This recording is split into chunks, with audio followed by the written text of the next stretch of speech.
So I can't release this interview. Dr. Neruda, no. When it's time, I will contact you. Sarah, you said some of the information was veiled. In what way? Dr. Neruda, the Wingmakers will only release some of the information now, in 1998. That is the information that will not feel too revolutionary, too radical. It needed, in their own words, to cross into the human interface and activate a willingness to listen to their voice. For example, they used the term Wingmakers to describe themselves, knowing it would have a connection to the angel construct. Sarah, but you said the Wingmakers were a future representation of human beings, presumably from this disclosure version 3, right? Dr. Neruda, yes, but there is programming within the human interface where the functional implants are networked as a system that will tune out certain information. A person will hear it, but they will not act on it. They will hear it, but they will object to it. They will hear it, but they will not share it. All of these programs were created, not originally, but they can be upgraded. The program can be updated with new instructions. It makes cracking into this reality, exposing it for what it truly is, a very difficult proposition. This is why it requires a degree of stealth. The deception is so thick and opaque in this reality that the ones who are trying to come into the prison and create a crack in the wall, they also have to use a form of deception. Sarah, why? Dr. Neruda, the programming. Sarah, if the pure state information was given out, and it contradicted everything that people have been told to believe, if it was the literal reverse of what was logical and acceptable in this world, who would listen? The Wingmakers needed to awaken certain people to bring them inside their information field, to warm them up to the truth. It has to be done in degrees for the vast majority of people. Sarah, what about me? Dr. Neruda, you are not among the vast majority, but then you're only getting a taste of it. Sarah, does everyone within the Labyrinth group know this too? Dr. Neruda, yes, to varying degrees. Sarah, but they were going down the transhumanism path. Did this information change their mind? Dr. Neruda, no, that's really why I'm here. Sarah, you just said I'm only getting a taste of it, so there's still more materials that will be released later? Dr. Neruda, yes. Sarah, but you're not going to tell me when, right? Dr. Neruda corrects Sarah, as intelligent and aware as the Labyrinth group is, why didn't this information change their minds? Dr. Neruda, I had the benefit of having direct interactions with the Wingmakers. None of my peers did. This was the difference in my willingness to act on the information, and not simply consider it as a contradiction to my invested reality. Sarah, this is fucked up, isn't it? Dr. Neruda, what part? Sarah, all of it. It's all fucked up, and we did it. Dr. Neruda, whatever it is, it's important to know what's behind the deception, to look with sober eyes on the truth. It may not be a beautiful picture to be sure, but how else do you realize your own truth until you know the truth of the big picture? So, however screwed up it seems, it is an inception point for the individual to redefine themselves. Would you rather stay in the illusion of a soul in a human body that will be saved by God, ascend into heaven, and hang out with angels who strum harps? That whole idea is repulsive once you know this. That picture is based on separation, selfishness, lack of empathy and understanding.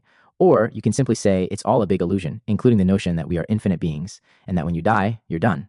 The part of this new picture that is promising is that we exist infinitely despite the fact that we have been suppressed and enslaved. We also can play a role in supporting this redefinition of the human being through our thoughts and behaviors. And maybe most importantly, we have the Wingmakers, our future selves, providing us with evidence that we are prevailed. When I first read these materials, these were the things that provided some sense of hope, and I share them with you. For what it's worth, Sarah, thanks. All of the things that you told me in the first 4 interviews. With this new information, does it change it? Dr. Neruda, yes, everything is affected by this. Sarah, give me an example. Dr. Neruda, Sunday night I mentioned LERM, or the Light-Encoded Reality Matrix. LERM is what the Labyrinth group thought was God, in terms of proof. But what was really discovered was the essence of Anu, and how he operates in this reality as an all-encompassing observation field that is inside our consciousness interface to this reality existence called Earth. LERM is Anu, projected. Sarah, what about ETs? Don't they know about this, and can't they intervene and save us from this situation? Dr. Neruda, remember, everyone inside our universe is part of this deception, whether they know it or not. There are 4 classes of beings. 1, those who know the deception and are actively supporting it. 2, those who know about the deception, but are unwilling to do anything about it. 3, those who don't know the deception and are unknowingly supporting it. And 4, those who know about the deception and are actively trying to step out of the deception and engineer a process for everyone else to do the same. That's it. It doesn't matter if the being is physical or non-physical. Everyone falls into one of these 4 categories, everywhere in our universe existence. The beings in group 3 are waking up. Some of them understand that the deception in one part of the universe infects all. It requires corrective action. It requires collective understanding to ensure that it will never happen again. Sarah, how can everyone in this universe be a part of this deception? I don't understand. Dr. Neruda, our entire universe is created. I'm not saying it is the universe. I'm saying that what we call the universe, as far as we can observe, is part of the hologram implanted within our consciousness framework and human interface. Our mind consciousness established the spatial-temporal relationships of everything we see. And as I said, this is part of our program. And this includes the universe. Why do you think that our best minds on the planet cannot define consciousness, let alone the subconscious and unconscious mind? It is programmed this way. Anu did not want us to figure it out. We'll look at neural information and decide it can be sliced 1,000 different ways, but it still doesn't explain how it's experienced. As Aristotle said some 2,300 years ago, to be conscious that we are perceiving is to be conscious of our own existence. That is a good description of I am. So, are we an isolated life form that confronts our external separate reality? No, we are connected to all. That is why I am we are is the critical inception point for our identity. Any being that does not confirm their belief in this is not aware of reality. It doesn't matter where they exist or what vessel they wear. It doesn't matter if they want to save humanity. They must first act from this inception. The universe, as immense as it appears, is a hologram inside a programmed existence which every human being agrees is reality. That agreement informs the unconscious mind, again, a part of the human interface that Anu created, and collectively we all see our world the same way, more or less. We have been told there are trillions of planets with life, that the universe is abundant with life forms in various dimensions, but what we know is here, on Earth, the tangible, visible Earth. Are there other beings? Of course, I've seen them. Will they save humanity? They can't. They can only support. It isn't about anyone or anything saving us. It is about a redefinition process that can only occur within each individual entity. It isn't about being beamed up or ascending to some higher protected dimension. This will be done in the physical body as human beings, by human beings, for human beings. Sarah, I know the interview on paper won't show a hint of how you just delivered that last answer, but I wish it could. I think it helps to see it. Dr. Neruda, the words are enough. Sarah, why you? Why do you suppose you can interact with the Wingmakers and were asked to release this information? Why didn't they interact with 15, too? Dr. Neruda, first of all, it isn't just me. However, within the Labyrinth group, they selected me for reasons that I had a certain resonance to their information that others within the Labyrinth group lacked. In terms of releasing the information, perhaps I was the only one who would go to the extreme of defecting from the ACIO to make this information available. I don't look at myself as unique in the sense that I am the only one involved in getting this information out. There are others, many others, both physical and non-physical, who are assisting in this transformative process. The Wingmakers refer to it in their philosophy papers as the two portals. Sarah, I've only heard you speak of the Grand Portal. I assume it's one of the two portals. Dr. Neruda, yes. The Grand Portal will be released in the Wingmakers literature as the irrefutable scientific discovery of the human soul. And in a way, that's true, but it's not the whole story. The two portals are defined as the crack and the wall demolition. Sarah, I hope you plan to explain that. Dr. Neruda, yes, well, the crack is the first portal. It is the portal between worlds. It is a human. And that's about all I know at this time. Sarah, a human who does what? Dr. Neruda, that can step between worlds. I realize that thousands of people, even famous people, have claimed to have visited heaven, but according to the writings of the Wingmakers, it is not true. They have wandered into the astral world, which has many dimensions, but this astral world is part of the creation of Anu, in terms of our programming. Our true dimensional existence is not of Anu's creation or formulas. The human portal will be a communication portal between our origins, as a race of infinite beings, and this world, the hologram of deception. Sarah, what about the wall demolition, as you called it? Dr. Neruda, the Grand Portal is the wall demolition. That's when the wall comes down through the efforts of all beings that are undergoing the sovereign integral process. And this makes it possible for all human beings to step forward into their infinite self or life essence. Sarah, so the sequence is first the human portal and then the Grand Portal. And from a timing perspective, what can you say about it? Dr. Neruda, the human portal anchors the inception point on Earth for the Grand Portal. It will come in about 10 years. The Grand Portal about 70 years after that. Those are the rough time frames I've been given, but always with the stipulation that these times can shift and change. Sarah, what does science say about this? Dr. Neruda, science. In terms of what? Sarah, I mean the whole notion of the universe being a hologram or illusion created inside our head. Dr. Neruda, science is not able to explain it. The counterlogical nature of the universe, in terms of quantum behavior, is impossible to explain. Some scientists have relented to explaining it all away as hidden variables. But frankly, what the Wingmakers have explained is that we're creating the universe through the human interface Anu provided us by reinterpreting sound vibrations through our 5 senses. Sarah, but it doesn't make sense. How can I see the moon and a 2-year-old can see it exactly the same way? How can it be the same? Dr. Neruda, no, this is what the unconscious mind provides the human-2 interface. It gathers the interpretation of the sound vibration of the moon, based on billions and billions of sightings throughout time. These evolve and change based on environmental conditions, but generally, the notion that the moon is silver, and generally the size that it is stored and shared in the DNA and unconscious mind system, and reinforced by culture, family, and education. This is the universal collective field. It's a field effect that transfers information through vibratory fields that interconnect humans. Sarah, maybe it'll just take me a while to get that one. I hear your explanation, it just doesn't make sense to me. Let me change the topic slightly. If everyone's life is pre-programmed, why are you and I talking about this? I mean, why are we able to discuss this? Why would Marduk's program allow us to even glimpse this information? Dr. Neruda, it's a good question. Maybe the best way to understand this is to consider a thought experiment. Imagine that our universe is a bubble. It was created by a group of entities that used deception against their equals who had never experienced such an evil vision of separation, and therefore couldn't conceive of a defense against it. This bubble universe seemed complete and always expanding. In many ways, it was an ideal platform for life, and yet only one sentient life form seemed to exist on one tiny planet inside this vast, near-infinite universe. Inside this same bubble, there were vibratory dimensions that became known in religious circles as heaven and hell, and in spiritual and psychic circles as the etheric and astral planes. These planes exist inside the bubble, but are not visible with the human interface or 5 senses. We'll call this Bubble 1. External to Bubble 1. Imagine there is another universe or dimension of existence. It is vast and encompasses Bubble 1 wholly. Within this second, larger bubble is the dimension from which our life essence originated prior to its insertion into Bubble 1. Now, beings in Bubble 2 can enter Bubble 1 and experience it fully. However, if they get too close to the populated planet called Earth and stay too long, they will manifest and not be able to return to Bubble 2. Earth is the focal point in Bubble 1. The entities, who fancy themselves as gods, create more bubbles. They entrap other races in the same paradigm of deception and cast beings from Bubble 2 to new bubbles that are similar to Bubble 1. These entities essentially plan to take over Bubble 2 for themselves, while making their equals, who formerly shared Bubble 2, enslaved worshippers who look to the rulers of Bubble 2 as their gods. Meanwhile, there is a larger bubble that surrounds Bubble 2. We'll call it Bubble 3. Are you with me? Sarah, I think so. Dr. Neruda, good. So Bubble 3 encompasses Bubble 2, and all of the smaller bubbles related to Bubble 1. There are beings in Bubble 3 that are aware of the deception perpetrated on the bubbles and the beings within them, but infinite beings are patient and curious. They wanted to see what this separation construct would create. In dimensions that had only known oneness and equality, the concept of division in material form was interesting. Sarah, but all the human misery, just to run an experiment? Dr. Neruda, remember, the human machine is not real. It's the equivalent of a spacesuit with artificial intelligence and a sense and response sensory system. The astronaut, us, is infinite. It cannot be killed or hurt or destroyed. While the experimentation looks miserable from a human perspective, it is vibrant with learning on many other levels, one of which is to build the awareness in all beings of never allowing this deception to occur again. The unconscious mind system of the human being exists in a similar but significantly more advanced modus operandi in the interdimensional beings that can interoperate between the three bubbles. It is what allows the equality and oneness to be maintained in vast worlds of spacetime and quantum spacetime.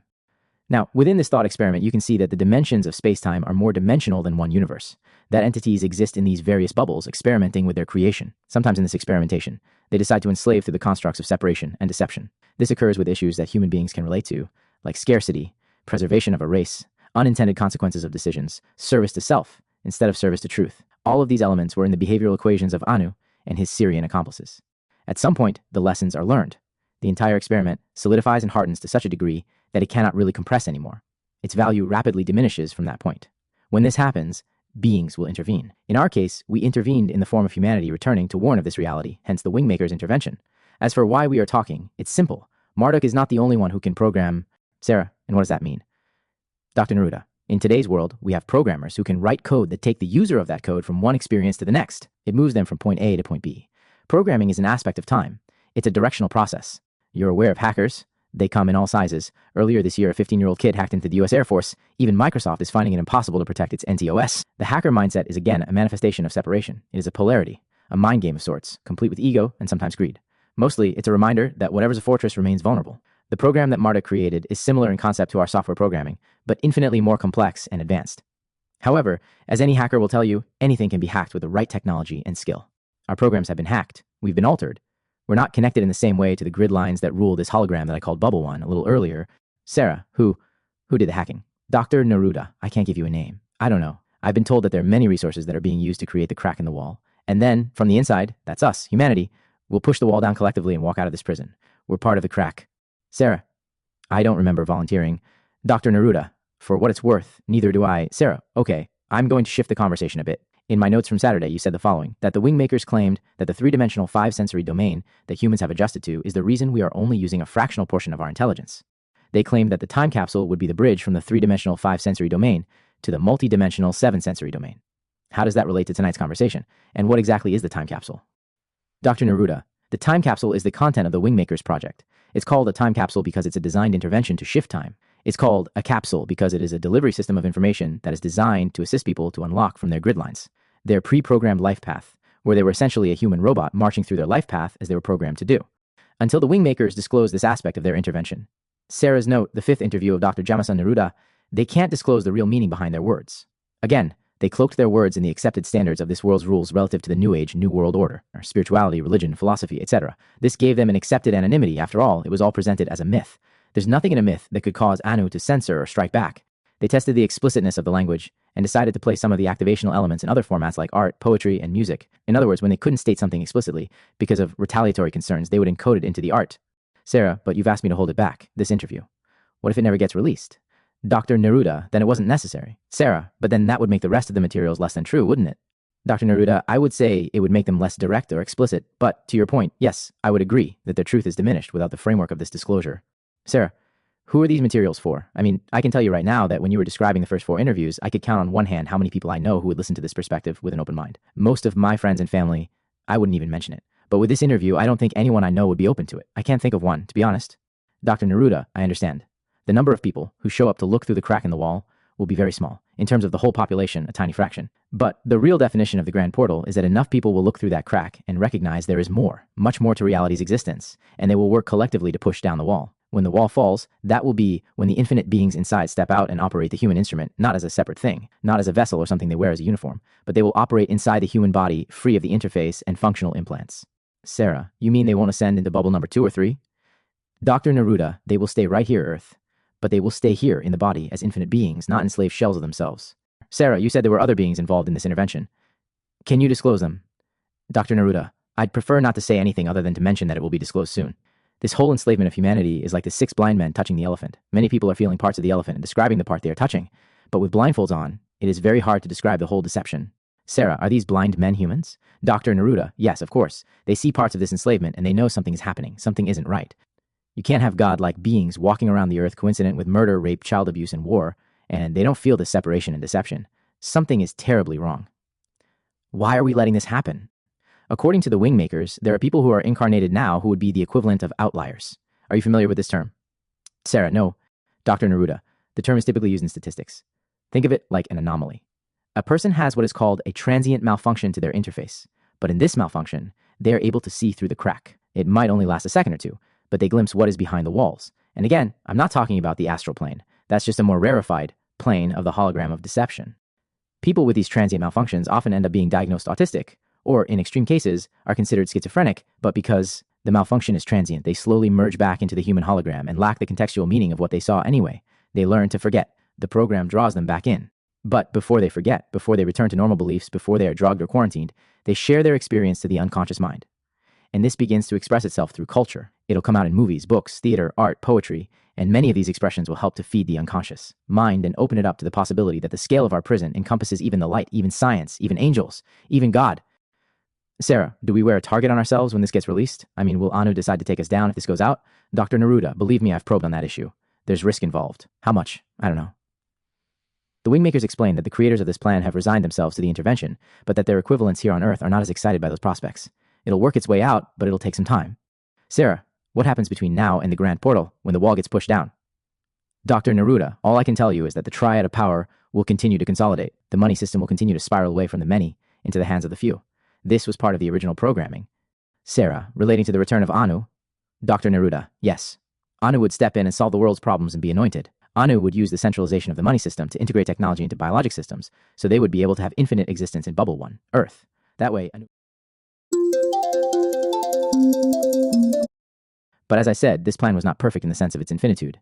Anu underestimated the beings in Bubble 3 and beyond. Dr. Neruda, yes. Anu would step in and solve the world's problems and be anointed. Anu would use the centralization of the money system to integrate technology into biologic systems, so they would be able to have infinite existence in Bubble 1, Earth. That way, Anu reasoned, he could be God in this world forever. But as I said, this plan was not perfect in the sense of its infinitude. Anu underestimated the beings in Bubble 3 and beyond. Sarah, has it ever been tried before? Dr. Neruda, what, Sarah, this crack in the wall, and then pushing the wall down? Dr. Neruda, no, not in our world.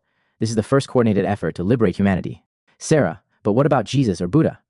Dr. Neruda, according to the Wingmakers, each of the avatars who came to this planet did so as invited guests. Humans were explained as lost beings. It's literally how we are defined in the planes of existence outside our planet. Remember what I had said about the higher dimensional beings that would visit Earth and become manifested? Sarah, yes. Dr. Neruda, that was how many of these avatars came to Earth. They did not go through the birth process, they literally manifested in the Earth plane with their dimensional consciousness intact. They did not want to be born into this world and inhabit a human body, because they knew they would sleep and forget. Avatars had to directly manifest.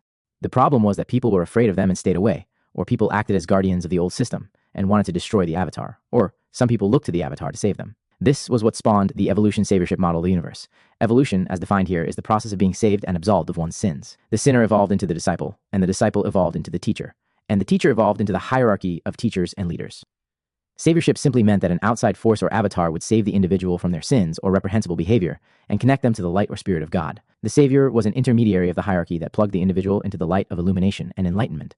Sarah, so didn't these avatars open a crack? Dr. Neruda, of sorts, but mostly it was to demonstrate what was really inside the human vessel. It was not to show miracles for the sake of convincing people to follow them or to create a religion. The resurrection, for example, was not a piece of theater to underline Jesus' unique stature as the Son of God. He was not that. That was written in later. As his popularity grew, it was understood that Anu and Marduk could utilize Jesus to strengthen Anu's hold on human culture and reposition himself as a loving God, the father of great entities like Jesus. Avatars were generally considered an annoyance by Anu. Usually they were killed or locked up to wither and die. Stories would be created to either cement them to Anu's glorification, or they would be vilified and deemed to be of Satan. There was no middle ground with avatars. Jesus was really the first avatar that Anu decided to embrace and create a world religion around. Each of the other world religions were modeled after Christianity, even those whose founder was not technically an avatar. Avatars were very rare. They wanted to come in and push down the walls, but they needed a large enough following to bring the whole wall down. A crack wouldn't be enough. And if they came simply to show the nature of the infinite being inside each human uniform, they risked the religion being built around them. That would become, over time, welded to Anu, and the holographic, multi-layered deception that hung over humanity like a dome. The Wingmakers refer to a new type of being called the sovereign entity. These are pre-sovereign integral beings, but they are seated with the capacity to step out of the hierarchy. And in doing so, they allow themselves to examine information that others would attack or ignore. Unfortunately, the information that will liberate people is the very information they are programmed to attack. Sarah, when you use the term hierarchy, what are you referring to exactly? Dr. Neruda, the Wingmakers seem to use this interchangeably with Anu at the top, his leadership within the dimensions, or Bubble 2, and his leadership on Earth in the form of the triad of power. Collectively, this is the hierarchy. Sarah, can you help me understand how it is that no one knows about this? I mean, out of 6 billion people that walk the Earth now, and I don't to know how many over the whole history of mankind, but it must be, I don't know, about 100 billion or so. How could it be disguised? Dr. Neruda, that's how many life expressions, perhaps, but not beings. Sarah, because of reincarnation, right? Dr. Neruda, yes, but to answer your question, it's done through the interface of the human vessel. The interface is what most people consider to be them. That is their consciousness. The interface fuses with the physical body and the dimensional being that powers and animates it. There's an old saying that the last thing a fish notices is water. It's an apt expression of our circumstance, too. Humans have been living in this consciousness of a human body ever since they were first created. It is all they have ever known, and because of the sophistication of the technology that underlies this entire deception, we are thrown distraction after distraction to never ever consider the possibility that everything is a part of an illusion. Everything. While it seems impossible that 100 billion lives have existed and not one has peered through the crack, it would be like going to the deep sea where the bioluminescent fish live, and explaining to them that a world exists of light and warmth. Maybe one or two would venture from the depths if they were told of this world, and they would return and report that they had experienced this strange, mysterious world. But never would they imagine that a whole world of land and air existed above that, where beings of entirely different natures walked on dry dirt and breathed air and looked at stars a billion light years away. Humans are a lot like those bioluminescent fish. Sarah, okay, I understand the analogy, but no one? Dr. Neruda, momentary glimpses through cracks. That's all. The avatars that manifested here have operated the closest to our true nature on this planet, but those who have gone through the birth process and have human DNA, they are locked into their interface or they are quickly removed. Sarah, Tuesday you talked at length about Lucifer and his creation of the Animus. Where's that factor into this story?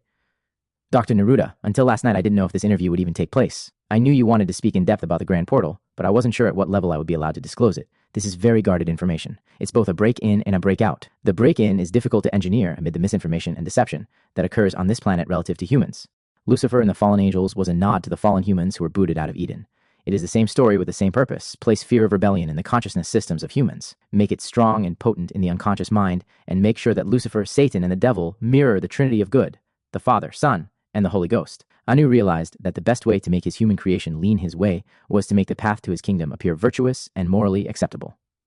And how do you do that? You have evil embodied in demons that are bent on enslaving humans and preventing them from following the virtuous path.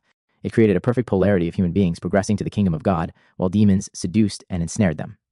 Angels and ascended masters were guides to show the way to the waiting kingdom. Eastern traditions used demigods, hierarchies of masters, meditation, but it was based on the very same polarity, which at its most basic level was light is good and darkness is evil. So with that said, let me return to your question about Lucifer and the Animus. The story of Lucifer is like a prop on a stage. With Lucifer in play, the stage is more dangerous. You can place blame. You can deflect blame and responsibility from the morally righteous and God-fearing humans. You can infer that your enemies are enslaved by demons that do the bidding of Lucifer or Satan. This creates conflicts that lead to wars. This creates histories of conflict which sow generation after generation of people who are living their forefathers' conflict. Amid all of this, God grows in stature and importance. Everyone wants to claim that God is on their side. Lucifer was a catalyst to enlarge the importance of Anu, to make humans dependent on him even though they never saw him, heard him, tasted him, smelled him, or touched him. He was in the universal field vis-a-vis the unconscious mind. It was programmed this way, and religious culture only made it feel more real. The Animus were the human three and trajectory envisioned by Anu to support his infinite supremacy over humanity. His goal was to synthesize humanity with technology. The Animus were us in a potential future. There are government organizations, corporate entities, and research institutions that share this same goal even as we speak. Page 40 of 81. Sarah, how did the decision get made not to release everything? Dr. Neruda, I've said that the Wingmakers materials are extensive. There are 24 philosophical papers, but only 4 will be released. The 4 interviews we've previously done, as I told you, these 4 will be released. Possibly not all at once, but those have been sanctioned. This interview and the remaining 20 philosophy papers will not be released until certain conditions are met. What those conditions are, I don't know. I assume it has to do with the discovery of the portal, the human portal I mentioned, and getting the crack in the wall established in this world. Once a foothold is made in establishing the inception point, perhaps then the other materials can be released. As for how the decision is made, let me be very clear that this is not my decision. It is determined by the wing makers. An intervention from time travelers is a very sensitive operation. Many variables need to be weighed and considered. Sarah, forgive my blunt question here, but how do you know that the wing makers aren't part of this whole deception? Dr. Neruda, at some point you have to trust your feelings and intuition. Otherwise, everything is just a purposeless mental exercise. I can't say that I'm 100% confident. As a scientist, I'm disbelieving by nature, but everything I've read and studied is consistent to their stated goal, which is to establish a new inception point for human beings in this specific time. Their first disclosure is a cloaked message of hope, an energetic rewiring of the spiritual philosophies of this planet away from masters, organizations, hierarchies, and belief. It is more focused on becoming a spiritual activist or practitioner of behavioral intelligence. It is about activating pre-sovereign integrals who are able to understand the evolutionary scope of the human being and help it to veer in direction of the sovereign integral. The next or second disclosure will be the activation of the human portal.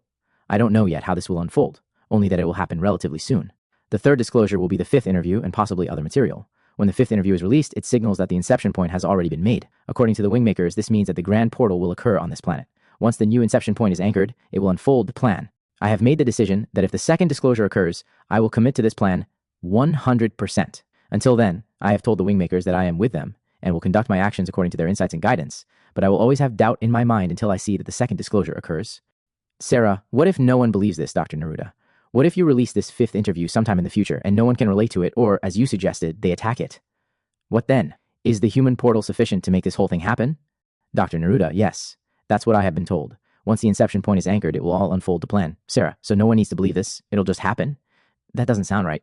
Dr. Neruda, this information will remain in the underground.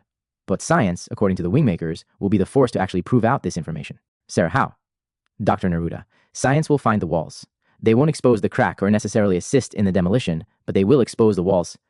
Sarah, but you said that LERM was discovered by the ACO, and they thought of it as God or universal intelligence or whatever it was. Dr. Neruda, yes. I'm not saying that science will define the hologram of deception as an insidious ruse perpetrated on humanity to enslave infinite beings to operate as finite, fear-based diminishments of themselves. That's not my point. But those sovereign entities that stand around the crack in the wall will need help from legitimate sources that validate the possibility of the hologram. I don't expect science to label the hologram good or bad, or imbue it with philosophical issues like deception, polarity, separation, etc. The wingmakers have explained that around the time that the human portal is activated, a scientist of great stature will emerge with a theory that will support the inception point. It is all being facilitated by their hacking into the program of these and other individuals. Sarah, do you know the name of the scientist? Dr. Neruda, no. Sarah, do you think it's you? Dr. Neruda, no. I have no stature. No one has ever heard of me. The wingmakers were speaking of someone who held a high degree of credibility in the scientific community. Sarah, I still don't see how it will happen. I mean, the wall coming down. If things are as screwed up as you say, people will follow their programming. They'll have too much fear to release everything they've learned to be real and true. I just don't think people can make such a radical shift. Dr. Neruda, I agree. They can't, not in the face of the status quo. But the status quo is part of the wall that will be taken down. You can't paper over this. You can't wave a magic wand and pretend it doesn't exist. The wars between races, religions, classes, geographies, relationships of every scope, these cannot be pardoned by a savior or ET race. They have consequences, and these have to be dealt with. The status quo, the old normalcy, the comfortable distortion, will be removed, because you cannot build a heaven on earth as simply as plopping a new reality layer on top of the status quo. It would be like adding the Grand Canyon on top of a skyscraper. The skyscraper can't support it. Sarah, the amount of change that's coming sounds overwhelming. Dr. Neruda, if there's one thing I've learned in this interaction with the wingmakers, there is a programming track, and then there is a super consciousness track. The latter is involved with how quantum reality membranes intersect and can create chain reactions that ripple across every dimension. These chain reactions are guided by event strings designed by beings from very high dimensions. As I previously said, every being has the I am sovereignty, but they also possess the we are integration. As the I am asserts itself through the expression of behaviors, either resistive or insertive, the I am disentangles itself from the program, the human to interface. It begins to reconnect with the we are frequency, or the tone of equality, as the wingmakers have referred to it. It broadcasts this through the unconscious mind or universal field, making it easier for another being to touch into this same perspective and adopt these behaviors. My point is that either the designers of the higher dimensional planes or humanity as a collective could potentially accelerate or decelerate the grand portal. Sarah, what if there was a tug of war like the higher beings wanted it sooner and humanity wanted it later? Dr. Neruda, I don't know. I suspect the higher dimensional beings would listen to the resistance. I really don't have an opinion on that one. Sarah, one day, hopefully in the not too distant future, a person will read this interview. What advice would you give them? Dr. Neruda, everyone has thoughts and emotions. Everyone shares a reality called Earth and the human body. We're all on the same stage, playing different roles, but the stage unifies us to some degree. None of us can look across the stage and see a beautiful world of peace and harmony, or goodwill to all men. It isn't the reality that encompasses us. The question is, how do we move closer to a reality that supports our most innate truth, that I am we are? How do we create a stage and write a play that supports our transformation into the sovereign integral that is in fact what we each are? Has religion shown the way? Has spirituality? How about science? How about our education system, government? My point is that nothing that is currently in play is uniting us in equality and oneness. If you look at everything in your world after you read this interview, you will see that our world is designed for a very specific function, and this function is to feel separation. It can be as obvious as the color of skin, gender, and different cultures, to the subtler distinctions between religions and spirituality, but the design is fractal and infuses everything in this world in this common unity I have called separation. Ironically, our unity is separation. If you agree, if you also see or sense this separation, you might also decide that it's escalating, not moving in the direction of unity, but further towards diversification and distinction. As if the more granular humanity becomes in its information access and expression, the more it drifts apart into clumps of similarity that feign unity within the clump, but expresses separation to the whole. The leaders of this world, whether they come from political, economic, military, religious, or cultural perspectives, know how to speak the language of unity and oneness, but their actions are the result of programs that often act in reverse. This isn't about thoughts and language. This is about behaviors and actions. People know how to disconnect from their thoughts and say one thing and then do another. They know how to feign care, but their actions demonstrate hollowness. This is not an indictment to every standing solution, but nothing has worked. Religion's failure has birthed the nihilistic and disillusioned organizations of darkness and occult experimentation. They feed off one another. It's symbiotic survival. But what is lost in this is the reality that confusion and disaffection reaches into the world's populations and dulls our collective minds and hearts. There is hope. Hope resides in the vacuum of unity and oneness that is unaligned to anything on this planet. No one owns it or controls it or administers it. There is no mediation or go-between. It is completely unique. For all intents and purposes, it has never been seen or heard. It is on the other side of the wall. This is our hope, as foreign and strange as it may seem. What is in this world is not working, and it is because of separation. I don't care if you read the most esoteric, spiritual information on this planet, it is of separation. I've read esoteric spiritual documents over the past 20 years that would make most people swoon and say to themselves, this is the highest information, or this information is true because it is so detailed, no one could possibly know this much detail unless it was true. The most esoteric information on this planet was not written by human beings, but through human beings vis-a-vis channeling. The channeling speaks of wonderful spiritual realities, of how humans and aliens are one, of how the deep psychology of human beings is constructed, of the complex cosmological environment in which humanity is nested. All wonderful information, except no one mentions how we are enslaved, or why, or by whom. Not one. If these wonderful sources of information knew about how humanity is enslaved, wouldn't they share it? Isn't this the most basic point of information? What the Wingmakers call the inception point? Why